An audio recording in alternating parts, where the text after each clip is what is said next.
క్యాలీఫ్లవర్తో మంచి fried rice చేసుకుందామండి. దీనికోసం ఈ క్యాలీఫ్లవర్ నేను ఒక అరకేజీ తీసుకున్నాను. ఈ ముక్కలు కట్ చేసుకుందాం. ఈ సైజు ముక్కలు కట్ చేసుకున్నానండి. ఇంకా మనం వీటిని వేడి వేడి నీళ్ళల్లో వేసేద్దాము. బాగా నీళ్ళల్లో వేస్తే ఇదిగో నీళ్ళు ఆల్రెడీ కాగిని వేసుకుందాం. కొంచెం పసుపు వేద్దామండి. కొంచెం పసుపు, కొంచెం సాల్ట్ వేసి 2 నిమిషాలు అలా ఉంచేసుకుందాం. ఏమన్నా దీంట్లో డస్ట్ ఏమైనా ఉంటే వెళ్ళిపోతుంది. అందుకనండి శుభ్రంగా ఏమన్నా పురుగులు ఉంటాయి చూడండి, ఆ పురుగులు చచ్చిపోతాయి, శుభ్రంగా పక్కకు వచ్చేస్తాయి. ఇంకా మనకి చాలండి. ఇంక స్టవ్ ఆపుకొని ఆ నీళ్లు తీసేద్దాము. చేసుకున్నానండి, పక్కన పెట్టుకున్నా, కాలిపోతుంది. కొద్దిగా చల్లారాక చేద్దాం. ఇందాక క్యాబేజీ ఇదిగో క్యాలీఫ్లవర్ ఉడకబెట్టుకొని ఉంచాం కదా, వీటిలో వేసుకుందాం ముక్కలు. దీంట్లో వేసుకున్నాక 2 స్పూన్లు కారం,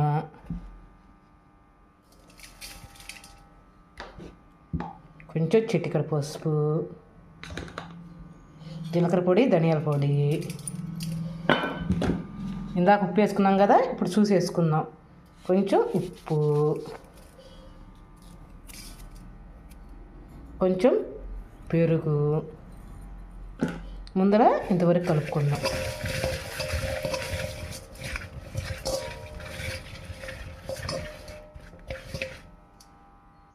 2 స్పూన్లు బియ్యం పిండి కోటింగ్ కోసం అండి. 2 స్పూన్లు సరిపోతుంది. ఒకసారి కలుపుకుందాం. కొంచెం కొంచెం వాటర్ పోసుకుంటూ కలుపుకుందాం.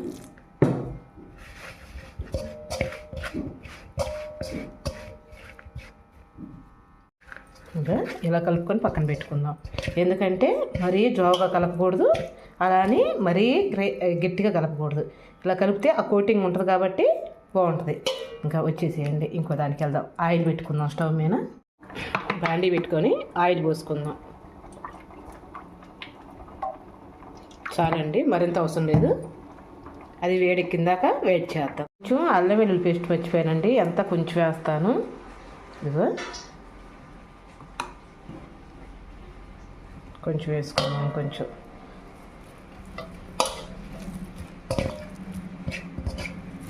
ఓకే, ఫ్రై అయింది.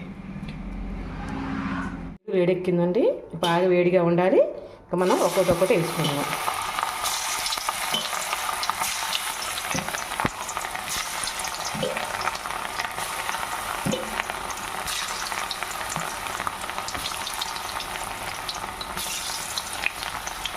ఇంకా అలానే వేసుకుంటూ వేపుకుందాం.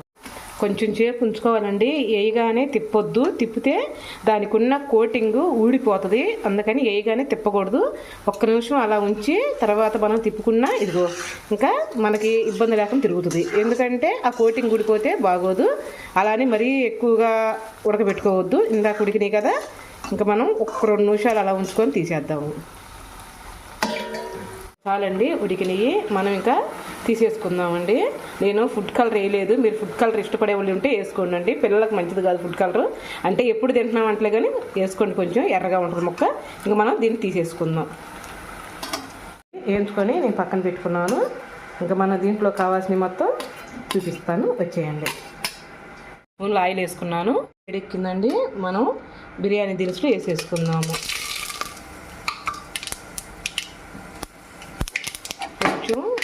కొద్ది కలర్ వచ్చిందా ఉంచుకుందాము. ఉల్లిపాయ ముక్కలు, పచ్చిమిరకాయలు వేసుకున్నాం. అవి బాగా మగ్గనిద్దాము. కొంచెం కొత్తిమీర, కొంచెం కరివేపాకు బాగా వేపుకుందాం. బాగా వేయాలి. అల్లం వెల్లుల్లి పేస్ట్ వేసుకుందామండి, 1 స్పూను.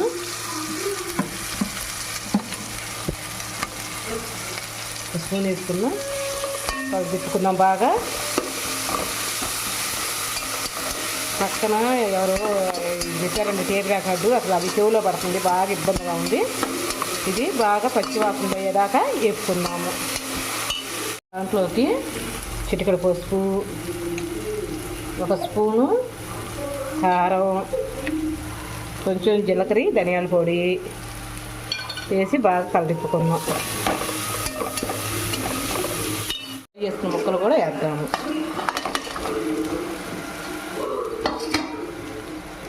ఇంకా మనం దీంట్లోకి రైస్ వేసుకుందాం. తిప్పుకొని కొద్దిగా మసాలా అల్లం వెల్లుల్లి పేస్ట్ వేసాం కదా, ఇంకా దాంట్లోకి రైస్ వండుకున్నానండి. వేడివేడిగా ఉంది చూడండి. దాంట్లో తీసి వేసుకుందాం.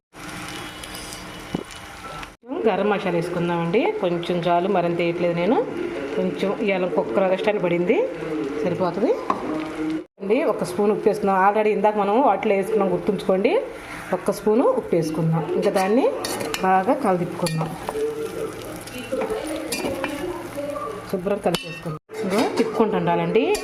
హైలో పెట్టుకోండి మంట. ఈ కాసేపు హైలో పెట్టుకుంటే ధన అని రైస్ అంతా దాంట్లో మగ్గిపోతుంది. అబ్బా కమ్మని వాసన వస్తుందండి నిజంగా ఇంట్లో. ఇంకా మనం స్టవ్ ఆపేసుకుందాం అండి. తీసి చూడు ఎంత బాగుందో కలర్ఫుల్గా. ప్లేట్లో పెట్టుకుందాం. కొత్తిమీర చల్లుకుందాం. వావ్, సూపర్ కలర్ఫుల్గా ఉంది. బాబా ఉల్లిపాయ నంచుకో. పేటు కనపండి. ఆ పైకి లేతే పేటు బాగుందా? బాగుంది కదా. ఓకేనండి. వీడియో నచ్చితే ఒక లైక్, ఒక కామెంట్ అండి. రేపు మంచి వీడియోతో మీ ముందరకు వచ్చేస్తాను. బాయ్ అండి.